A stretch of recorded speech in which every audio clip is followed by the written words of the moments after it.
Estamos con Manuel Bolívar, que durante 15 años fue parte de lo que fue la organización guerrillera Fuerzas Armadas Revolucionarias de Colombia, que posterior al acuerdo de paz que se firmó en el 2016, son el partido político Fuerzas Alternativas Revolucionarias del Común. Manuel es miembro de la dirección distrital del partido en Bogotá, es estudiante de sociología y es uno de los excombatientes reinsertados que están militando la paz y la reparación después de estos 50 años de conflicto en el país de Colombia. Bueno, Manuel, bienvenido a Señales. Hola, muy buenos días. Muchísimas gracias por esta invitación en este programa Señales. Un saludo muy especial para el público que ustedes tienen, para la población de nuestra hermana República de Argentina, a quienes siempre tenemos en el corazón y en la memoria. Son un ejemplo para nosotros en la lucha popular. Y bueno, solamente quería decirte que nosotros ahora en esta época pasamos a llamarnos ahora Comunes. Dejamos nuestro nombre Fuerza Alternativa Revolucionaria del Común y nos llamamos ahora Comunes a partir del año pasado en la última asamblea que realizó nuestro partido. Quedaron solo como comunes. Perfecto. Bueno, Manuel, vamos a empezar a hablar sobre tu vida, tu experiencia siendo parte de la guerrilla durante estos 15 años. ¿Cómo fue ese momento en el que vos tomás la decisión de sumarte a esta lucha que proponía la guerrilla?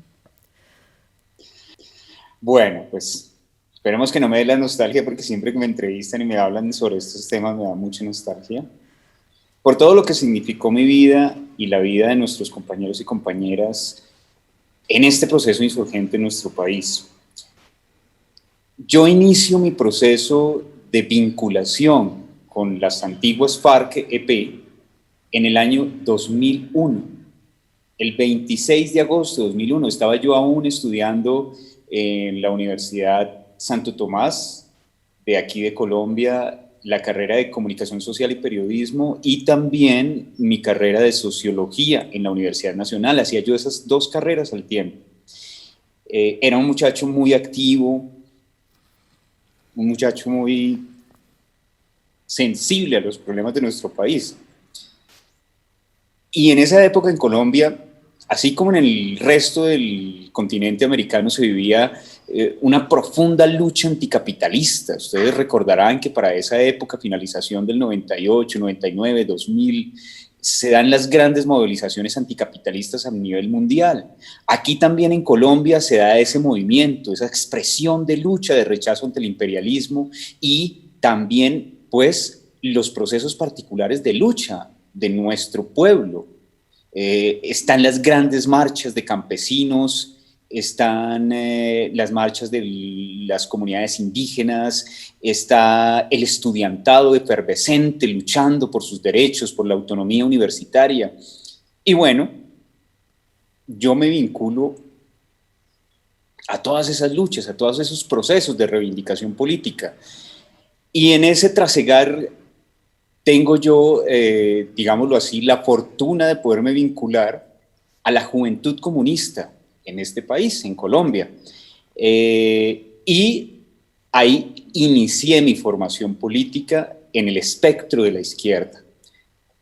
Durante aproximadamente 2 años, porque yo ingresé en el 98 a la Juventud Comunista, estuve militando y me di cuenta de las dificultades y la estigmatización tan terrible en nuestro país para poder hacer protesta social.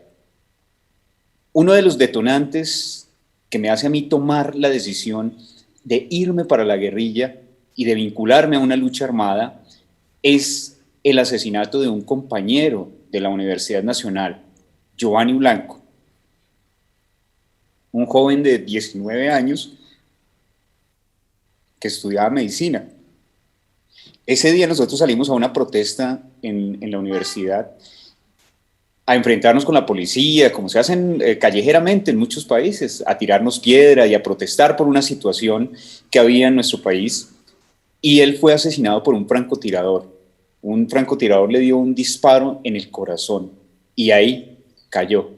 Cayó al lado, cerca de donde yo estaba, y después de ese día yo dije no más, no quiero continuar en esta situación en la que nosotros salimos a la calle a protestar y nos golpean, nos torturan, nos asesinan. Y dije no, ya, me retiro de la Juventud Comunista y voy a comenzar a hacer otro proceso de trabajo Sí, político. Y estando en eso, me contactan personas de las FARC acá en la ciudad, porque me habían visto mi proceso de formación, de lucha política, porque en las universidades había trabajo clandestino de las FARC. Y ellos me ven y bueno, dijeron, este muchacho puede ser un integrante de nosotros. Yo entonces tomo la decisión el mismo día que me dicen que si quiero ser parte, digo sí. ¿Por qué? Porque veo que en nuestro país en ese momento, también como ahora, hay una situación de miseria, de pobreza, de exclusión política, de estigmatización y de silenciamiento de la protesta social. No había forma de que pacíficamente nosotros en las calles generáramos ese proceso de transformación tan necesario como se hacía en esos días. sí. Y digo yo, en mi análisis político individual, es necesario un proceso insurreccional armado en este país. Dado eso, me voy para la guerrilla y digo, de ahora en adelante, mi vida será tomando las armas y luchando por la defensa de mi vida, la defensa de este pueblo que está luchando y la transformación social revolucionaria de nuestro país. Manuel, y en esos 15 años, ¿qué pasó? ¿Qué pasó en vos? ¿Qué pasó en el país? ¿Te encontraste con lo que querías ver de esa guerrilla? ¿Había otra realidad? Personalmente, yo que soy de Medellín, crecimos con ese estigma de que la guerrilla era una organización terrorista y vos eras universitario también. Tuviste la fortuna de ser parte también de educación pública, también porque estudiaste en la Universidad Nacional. ¿Qué pasó en vos durante esos 15 años? Bueno, pues fueron 15 años que aprendí mucho, conocí muchas cosas, conocí la profundidad de la selva y de la naturaleza de nuestro país, conocí su riqueza natural, conocí el gran potencial del campo colombiano, conocí los campesinos, viví con ellos, trabajé con ellos, conocí sus problemáticas. Y yo pues que iba de estudiar sociología, pues era para mí un acontecimiento muy importante, porque podría decirse que estaba haciendo yo trabajo de campo durante 15 años, conociendo la realidad profunda de nuestro país, sin leerlo en los libros, sin escucharlo distorsionado por los medios de comunicación, sino allí, sentándome en las casas de madera, con pisos de tierra, comiendo con las manos, cultivando la tierra para poder cosechar. Eso lo hice yo, eso lo conocí. Y conocí la degradación, la miseria y la violencia que encarna la guerra. Conocí la tristeza, sentí la nostalgia de estar con las personas que yo amaba, de querer ver a mis amigos, de querer abrazar a mi familia. Y entendí durante todo ese tiempo, así como lo entendimos nosotros como colectivo, que la paz con justicia social en nuestro país no tiene otra salida diferente que a la movilización y la protesta social pacífica, y que debemos construir ese movimiento potente y poderoso que dé esas transformaciones, porque lastimosamente en este país de la violencia, de la guerra, se lucran aquellos que tienen industrias, que tienen grandes empresas, que tienen grandes manufacturas agropecuarias y pecuarias en nuestro país. Y a ellos no les importa que jóvenes como yo, que amigos, compañeros como los que estuvimos en la guerrilla, se vayan para la guerra. Ellos prefieren eso. Aquí lo decía el dictador Álvaro Uribe Vélez en el Congreso cuando estuvo de senador. Él prefiere un guerrillero en el monte que personas en proceso de reincorporación en la ciudad, porque para ellos la guerra es la forma en que se pueden lucrar. Me cambió profundamente, me transformó en una persona y en un hombre comprometido con hechos y actos de paz. Esos 15 años me mostraron que este país solamente puede transitar hacia esa transformación social revolucionaria, además, a partir del movimiento social político en las calles, así como lo hemos visto acá en Colombia en el año 2019, en el año 2020 y en el año 2021, y que en países como Argentina, como Chile, como Uruguay, como en Ecuador y como en Bolivia, nos han demostrado que la movilización social es capaz, es necesaria para generar eso que nosotros anhelamos y que yo luché durante 15 años, paz con justicia social. Hoy también continúo, ya llevo 5 años después de la firma del acuerdo viviendo acá en la ciudad de Bogotá y continúo con esa misma firmeza, con esos mismos ideales y sé que esto lo vamos a cambiar. Manuel, vamos a dar por terminado este primer bloque, vamos a hacer un pequeño corte y continuamos. Gracias.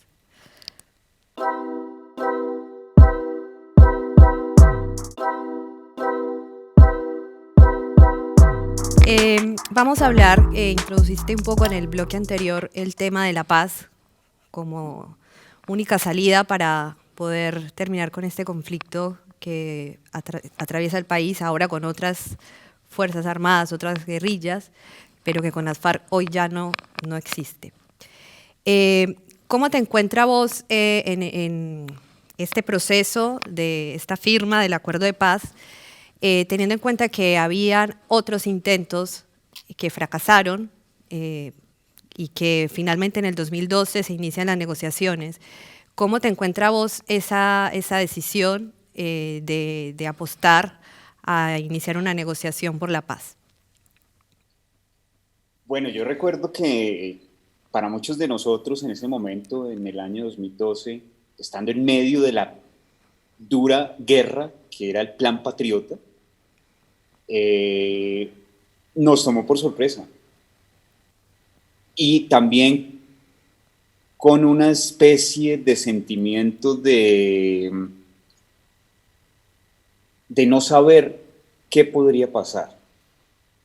Muchos dudábamos de que pudiese darse un proceso de paz con el gobierno.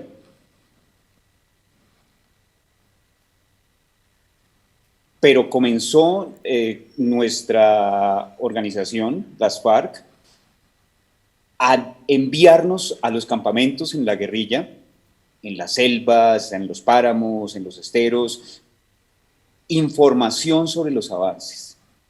Además también escuchábamos en las noticias, porque nosotros teníamos radios, cómo iba avanzando todos los acontecimientos políticos, jurídicos, legislativos, institucionales que se iban dando alrededor del acuerdo. Y ya comenzábamos a tener un poco más de confianza en ese avance. Uh-huh. También entendíamos, para nosotros era tal vez fácil de entender, que en medio de la guerra, porque seguíamos en guerra, nosotros continuábamos desarrollando actividades militares, el ejército también continuaba con sus operaciones militares en contra de nosotros y veíamos cómo iba avanzando, 2012, 2013, 2014. Ya para el año 2015, como que uno dice, esto va para adelante. Y a mí en particular, pues me tocó más ver que iba hacia adelante porque fui delegado en el año 2015 para asistir a La Habana. Yo estuve en La Habana un año, todo el 2016 estuve allí. Y bueno, es llegar a La Habana y comenzar a ver todos los avances que se van dando y las diferentes firmas de acuerdos, porque el acuerdo nuestro es un conjunto de acuerdos. Tiene una serie de acuerdos que se van dando y se van firmando con el tiempo. Tenemos el de reforma rural integral, participación política, fin del conflicto, cultivos de uso ilícito víctimas y el último que es el de implementación. Y comenzamos a ver que todo va avanzando, que todo va siguiendo un plan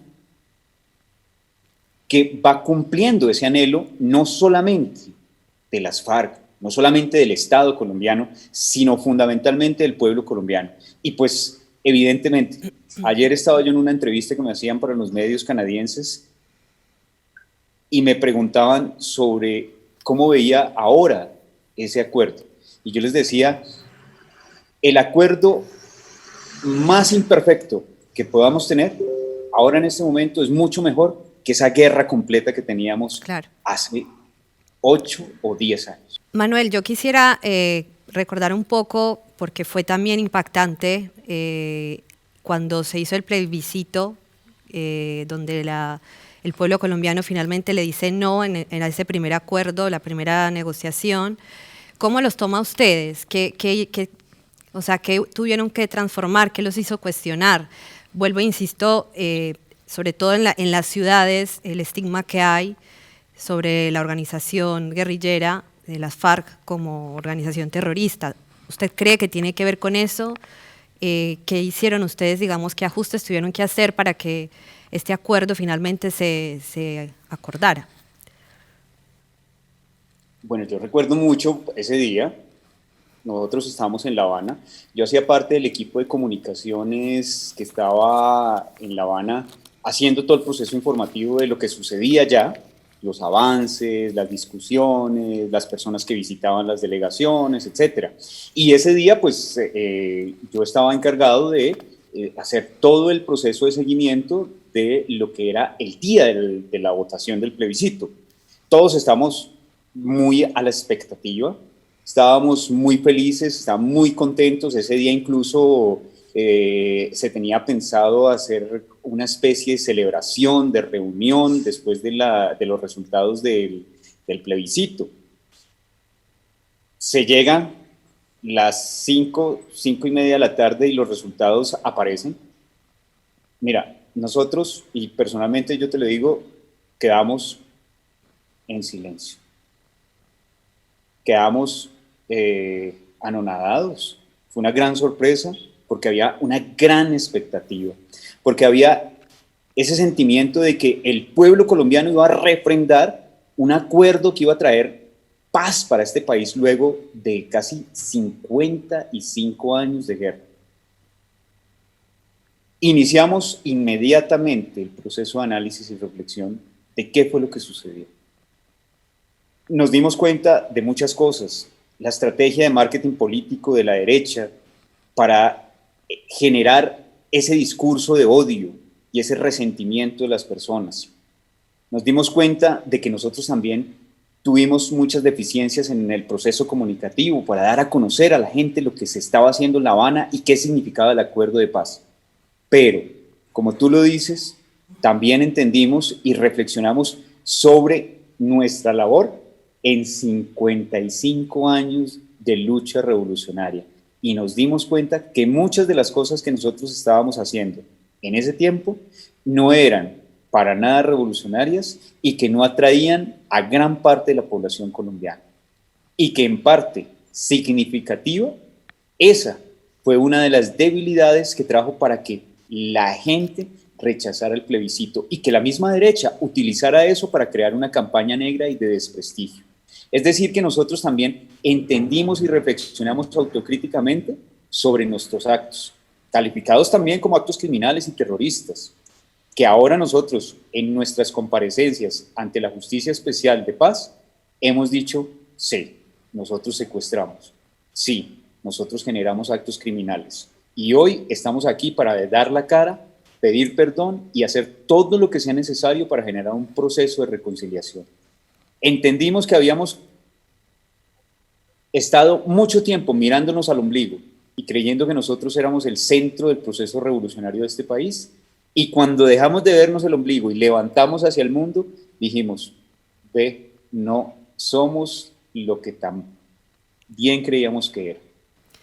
Manuel, ¿y cómo fue entonces, posterior a esa firma que fue en el 2016, cómo empieza el proceso de reinserción Sé que tenés algunas iniciativas para apoyar que se sostenga el acuerdo. Me gustaría que nos contaras un poco cómo fue y qué iniciativas tenés.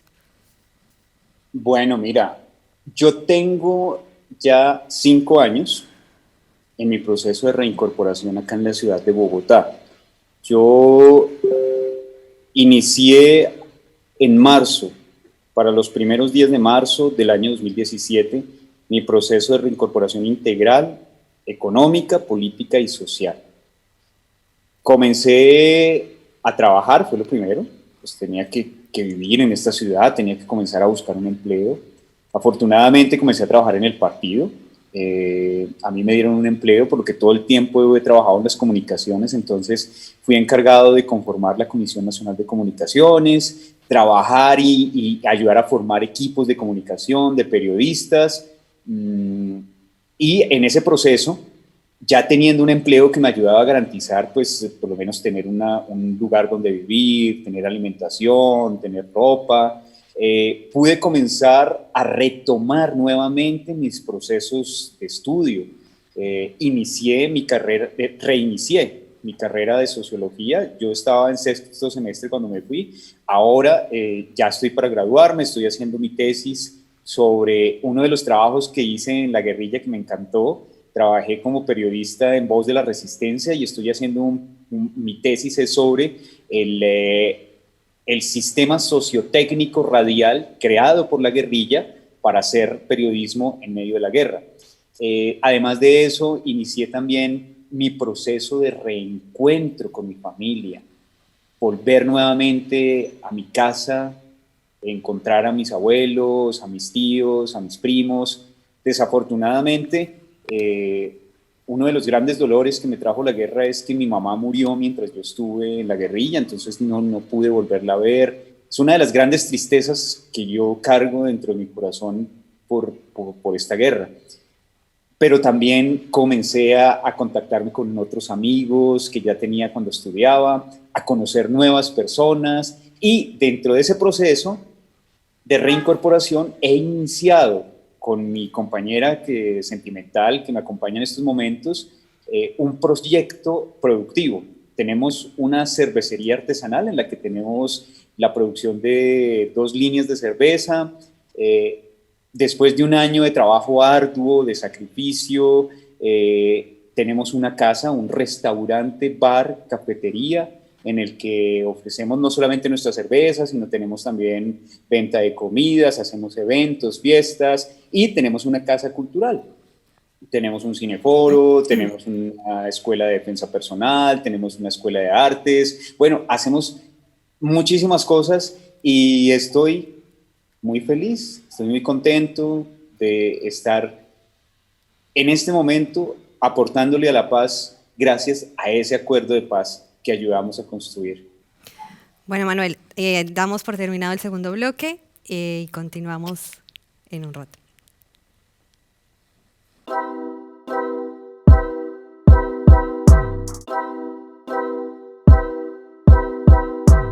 Bueno, Manuel, me gustaría como que nos contaras un poco mejor esta parte de la reparación, no solo dentro de ustedes como organización, ahora como partido político, sino que cómo están ustedes colaborando para la reparación de las víctimas del conflicto y sí, un poco que nos amplíes sobre eso. Bueno, digamos que dentro de una concepción abstracta, podría decirse, el aporte más grande que nosotros le estamos haciendo a las víctimas en este país es la construcción de ese acuerdo de paz. Si de algo nosotros nos sentimos orgullosos es de que precisamente ese acuerdo de paz tiene un punto de acuerdos que es el punto 5, víctimas del conflicto.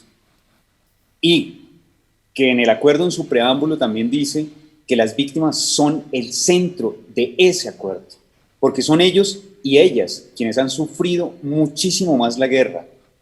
Han sido las personas que han tenido que soportar toda la miseria de lo que significa una confrontación fratricida, entre los colombianos, madres, padres, hijos, hermanos, novias, familiares, amigos, que han tenido que ver morir y tener sus familias fracturadas.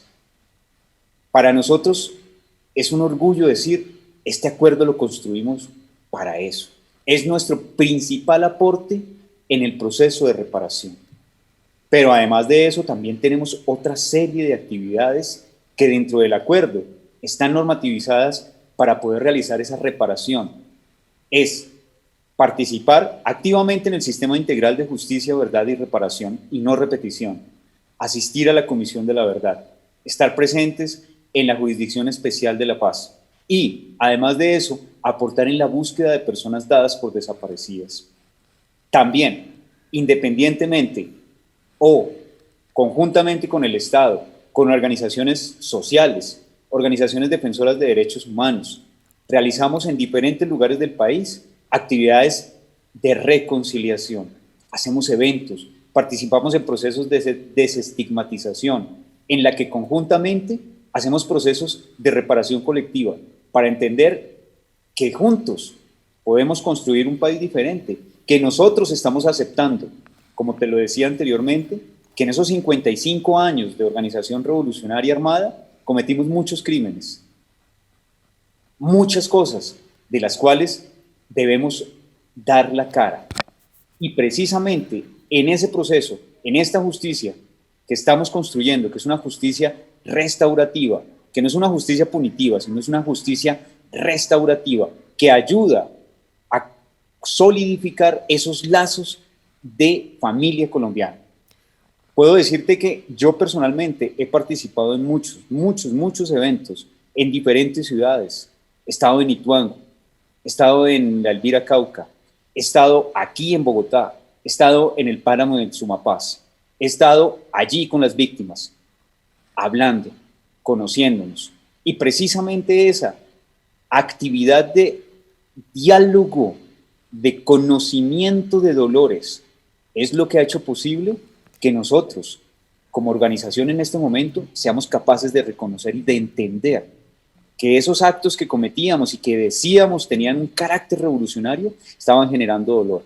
Y eso ha sido profundamente sanador, no solamente para las víctimas, sino para nosotros. Es un proceso también de reconocimiento que estamos haciendo nosotros, y eso ayuda a confortar el alma y a poder construir desde unas bases más sólidas un país diferente. Manuel, vamos un poco más hacia la actualidad. El año pasado hubo manifestaciones que fueron también motivadas por los centros de estudiantes, con una participación fuerte en contra de la reforma tributaria que proponía el presidente Duque. ¿Qué pensás de esa manifestación que pareciera que marcara un hito en la historia de Colombia y que le da la oportunidad a pensar una Colombia diferente? ¿Vos crees que esto ayudó y que ahora se puede pensar una Colombia sin violencia, como siendo la violencia la protagonista eterna de nuestro país? No, pues mira, yo participé en primera línea, perdón, como se dice. Yo estuve ahí desde unas semanas antes, porque nosotros estuvimos en todo el proceso de organización de las manifestaciones, estuvimos agitando a la gente para salir ese día a marchar. El día anterior, nosotros con el colectivo de vecinos que tenemos aquí en la localidad donde yo vivo, hicimos una cartelera, pintamos una cartelera muy bonita que decía no a la reforma tributaria, y en ella plasmábamos lo que para nosotros había sido todo ese sumum de actividad política social que la gente había desarrollado desde el año 2019, a finales en diciembre, y en algunas partes, en algunos momentos del año 2020, que era la diversidad cultural, la diversidad artística, la alegría, la comparsa. Eso lo plasmamos en esa pancarta del 28 de abril del año pasado. Allí estuvimos nosotros, cantando, protestando, siendo felices, sabiendo que esa es la forma de construir aquí en Colombia un país diferente. Y evidentemente eso prendió. Duramos aquí, en esa manifestación del año pasado, aproximadamente, que nosotros podamos decir fuerte, en la calle, manifestándonos, 2 meses, 60 días. Nunca en la historia de nuestro país se había visto un movimiento social al que aquí en Colombia le llamamos estallido social. ¿Por qué? Porque para nosotros fue una cosa sorprendente, fue ver en las calles esas manifestaciones, esa alegría, ese estallido social fue para nosotros muy significativo.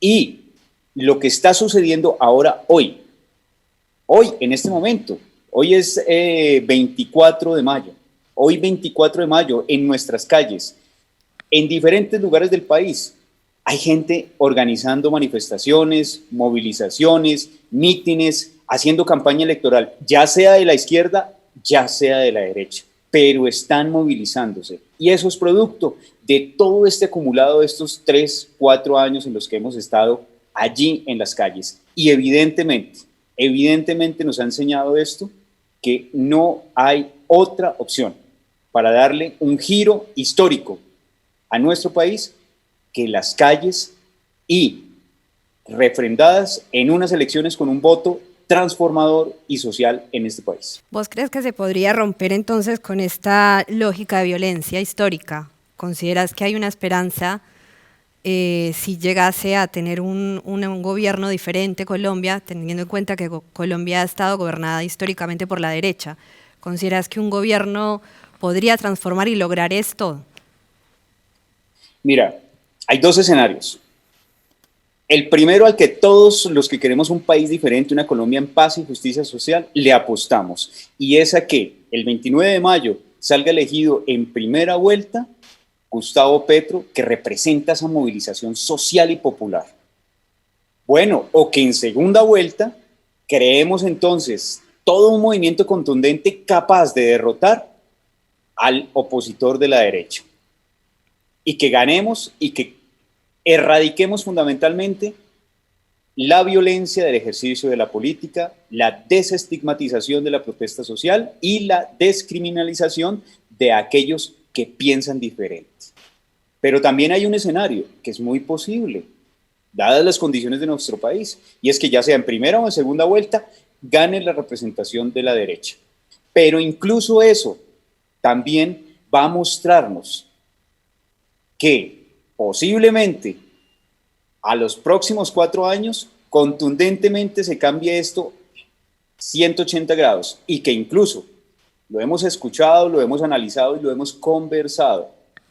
Ese gobierno de derecha puede que no llegue a sus 2 años porque se generará un movimiento social de protesta en nuestro país que ya lo hemos visto en Bolivia, que lo hemos visto en Ecuador, que lo hemos visto en otros países de aquí de nuestra América. Se puede dar una transformación social y un cambio de gobierno que no incluya las elecciones, pero que sí se manifiesta a través de una insurrección popular que lo cambie. Bueno, Manuel, muchas gracias por haber participado de esta entrevista. Te agradecemos de verdad desde acá. Ahora yo vivo en Argentina, pero tengo mi corazón en Colombia, así que te agradezco por haber compartido estos minutos con nosotros y nosotras. No, gracias a ustedes, de verdad. Yo en este país soy uno de los 45 millones aproximadamente de personas que vivimos. Me siento afortunado que dentro de esos 45 millones de personas ustedes me hayan escogido para poder hablar, conversar y que me conozcan. Para mí es una gran fortuna y una gran felicidad, se los agradezco. Aquí estoy para servirles a ustedes cuando quieran, en lo que necesiten. Y a ti, pues un gran abrazo aquí desde nuestra colombianidad, allá en esa Argentina, en nuestra América. Gracias, Manuel.